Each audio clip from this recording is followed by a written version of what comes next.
Hello दोस्तों, अनोद academy में आप सभी का स्वागत है। अनोद अकेडमी के द्वारा एक विश्लेषण पीजीटी हिंदी मेल क्वेश्चन पेपर का विश्लेषण प्रस्तुत है। विश्लेषण 18 जुलाई को जो पेपर हुआ था, कल 18 जुलाई को जो पेपर डीएसएसबी द्वारा लिया गया था, उस पेपर का विश्लेषण इस प्रकार है।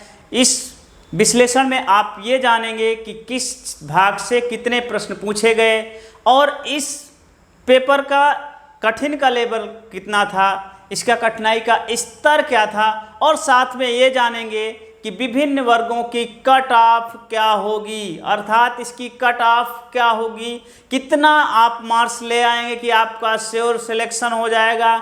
इसमें हम लोग आज चर्चा करेंगे। हम प्रश्न के प्रारूप पर चर्चा करते हैं।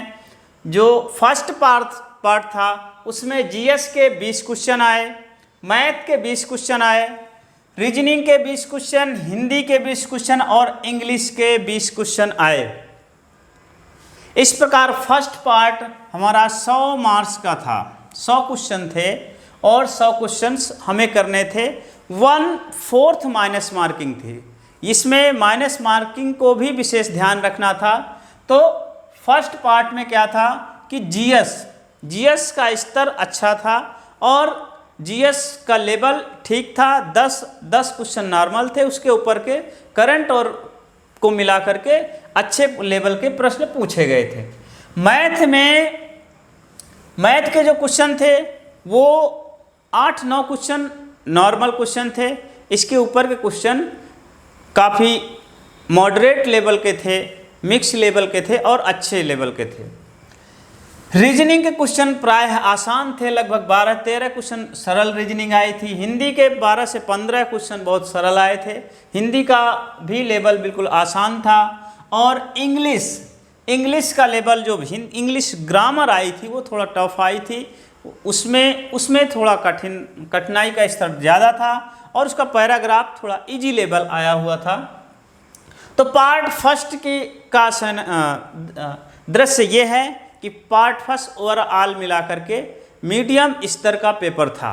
बहुत ज़्यादा कठिन नहीं कह सकते, ना बहुत ज़्यादा इजी इसलिए नहीं कह सकते क्योंकि समय कम रहता है। समय की कमी होने की वजह से सरल पेपर होने के बावजूद भी वो कठिन हो जाता है। इसलिए ये टफ पेपर नहीं था, लेकिन फिर भी टाइम लग रहा था, इसलिए टफ जैसा प्रतीत हो रहा था, इसलिए इसका मीडियम स्तर कह सकते हैं।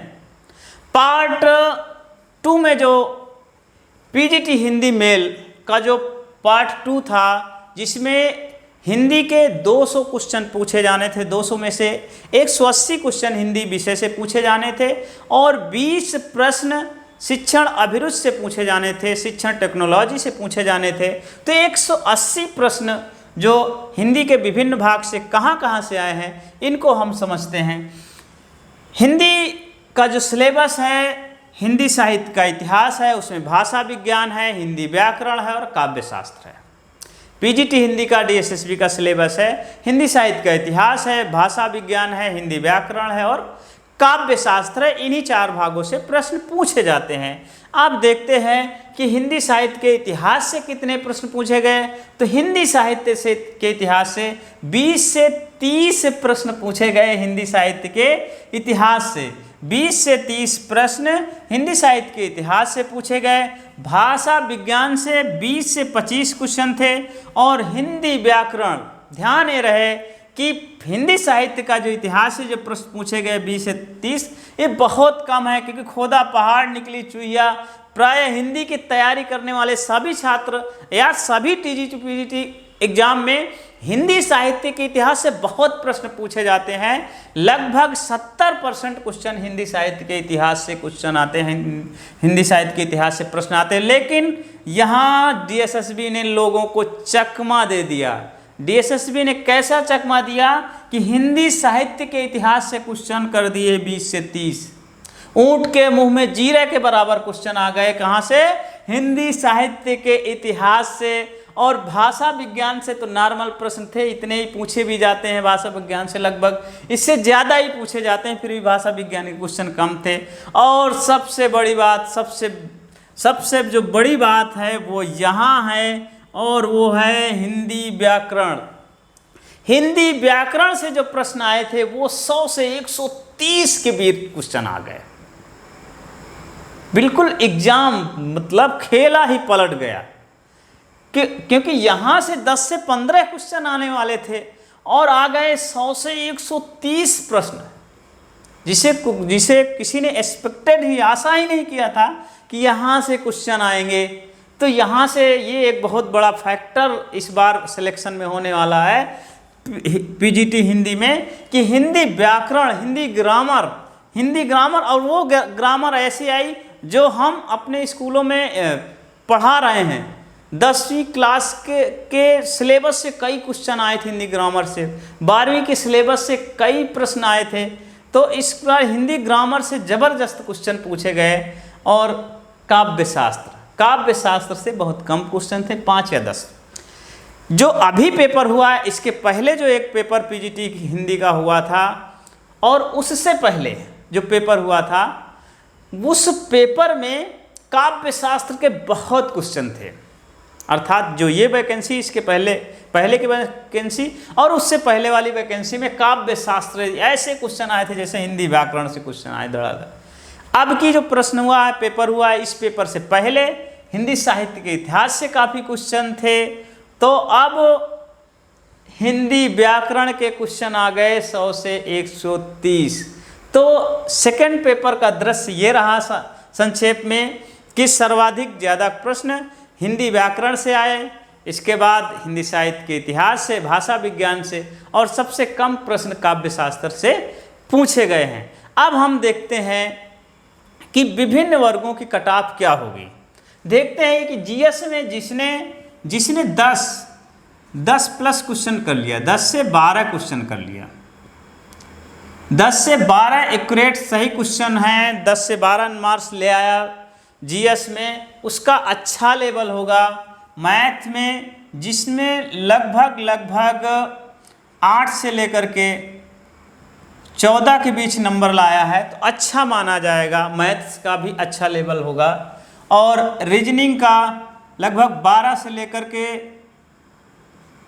15 मार्क्स जिसने प्राप्त किए अच्छा माना जाएगा। और हिंदी लगभग 14 से लेकर के 17 के बीच जिसने मार्क्स लाए हिंदी में वो अच्छा लेवल होगा।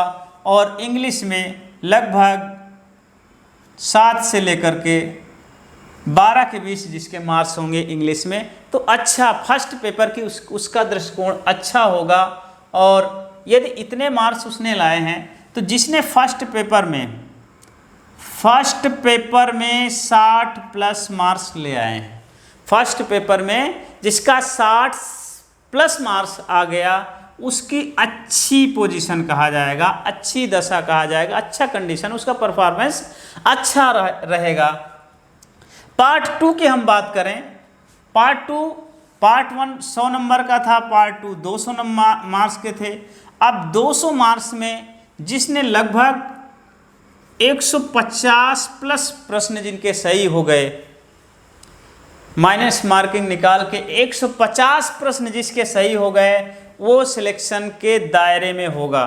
तो इस प्रकार आइए देखते हैं जनरल, एससी, ओबीसी और एसटी की क्या कट ऑफ हो सकती है। जनरल की कट ऑफ जो जाने वाली है वो है लगभग 300 का ये पेपर था, टोटल 300 का पूरा प्रश्न पत्र था। तो 300 में लगभग 200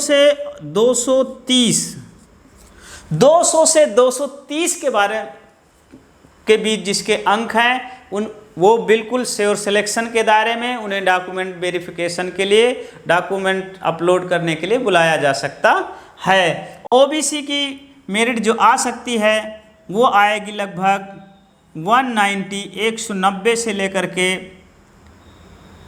210 के बीच में। ओबीसी की मेरिट 190 अंक से 210 के बीच हो सकती है। एससी की मेरिट 180 से लेकर के 200 के बीच मेरिट हो सकती है एससी की। और एसटी की 170 से लेकर के 180 के बीच हाईएस्ट मेरिट जा सकती है। ये एक्सपेक्टेड कट ऑफ है कि जो जनरल कैंडिडेट है उन्होंने 200 से 230 के बीच में यदि उसके मार्क्स हैं तो उसका श्योर सिलेक्शन है पीजीटी में, और दिल्ली पीजीटी में उसका स्वागत है, डायरेक्टरेट ऑफ एजुकेशन में उसका स्वागत है। ओबीसी 190 से 210 कट ऑफ जा सकती है, और एससी की 180 से 200 के बीच में, और एसटी की 170 से 180 मार्क्स के बीच कट ऑफ रह सकती है। दोस्तों जिनका इतना मार्क्स आया है वो तो श्योर सिलेक्शन है ही है, लेकिन जिसका यदि इससे भी कम मार्क्स लग रहे हैं तो उन्हें हिम्मत नहीं हारना है। जब भी पेपर्स में कहीं कम मार्क्स हों या पेपर अच्छा नहीं बनता है तो आप दो शख्सियत को ज़रूर याद करें। एक दशरथ मांझी को,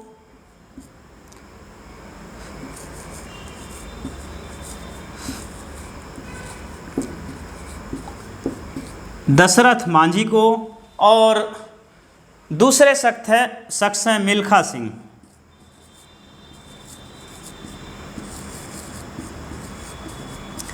इनकी जीवनी पढ़ें, इनकी फ़ोटो अपने कमरे में रखें। निस्संदेह आपके अंदर ऊर्जा भरपूर भर देंगे, निराशा के माहौल को प्रेरणा के माहौल में बदल देंगे। क्योंकि दशरथ मांझी अकेले दम पर पहाड़ उखाड़ सकता है, तो तुम क्या अकेले दम पर डीएसएसबी नहीं उखाड़ सकते हो? डीएसएसबी नहीं हिला सकते हो? डीएसएसबी सिलेक्शन नहीं ले सकते हो? कर सकते हो, करना आपको होगा, कोई दूसरा नहीं करने आएगा। मिल्खा अपने पैरों के बल, अपने हौसले और जज्बे के बल दुनिया में एक महान धावक माना जाता है।